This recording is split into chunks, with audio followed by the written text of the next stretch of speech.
black lights. Now, whose side are you going to be on? Who you going to let? Whose army are you going to be in? Some black people are going to be in the enemy's army, like they always been. So if you want to follow them, that's on you. You don't want to be with a guy, a leader, to get too emotional, get all foaming at the mouth and sweating and exposing his arsenal before the world, walking down the street with an AK-47 or something of that nature. You don't want to be with that. You don't want to be with no young cat that underestimate his opponent. You know, someone think that they could whoop somebody because they old. You know, you don't want to be. You never underestimate your opponent. You don't want to be with nobody that aligns themselves with the enemy, with your enemy, unless you assign them to be a double agent so they can sneak behind enemy lines. But more than likely, if a person identifies who his enemy is, say, well, you my enemy, and then you align yourself with that what you claim is your enemy, you don't want to be with that person because you're not sure what side he's on. You don't want to be with no brothers that don't make no moves to advance the position of black people. You don't want to deal with a brother that's unrighteous. You know, an unrighteous brother, you can't trust his word. You know, he'll sell you out, sell himself out, sell his mama out. You don't want to be with nobody that's love that money so much that they'll do anything for the money. Because a lot of times it ain't about money, it's about the principle of the thing. You don't want to be with nobody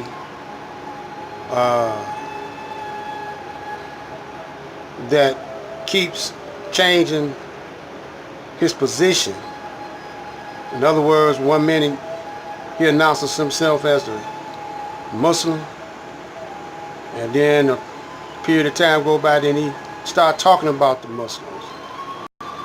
Start talking about the Muslims ain't the right way, and then he changed over to a Christian. Then he started talking about the Christians. Then he changed over to a Hebrew Israelite. Then he says he's not a Hebrew Israelite. He changed over to a Indian, a black Indian. You know, you don't want to be like that. You don't want to be nobody that got to get permission from the enemy to make moves. You don't want to be that man because they defeated before they get started. You got to be with a born someone with the heart of Elijah, one who could zero in on revelations, you know, who you know is guided by the Supreme Being, one that never get exposed or defeated by the enemy. And we're going to give you some more tips on who to align yourself with. You know, I don't care how many followers they got, because you know what's often popular don't have to be right. You know, people think because they got a lot of people following them that they right. Look at Jim Jones. He had a lot of people following him. You know, he was very, very charismatic and popular. But they end up all killing themselves. You know, because y'all ain't listening to the words that the people say. Just like the Honorable Elijah Muhammad, you didn't listen to him or his words. You listen to Malcolm and Dr. Khalid and Farrakhan, Wallace Dean over Elijah. And out of all of them, Elijah was the most high. This is Black Light.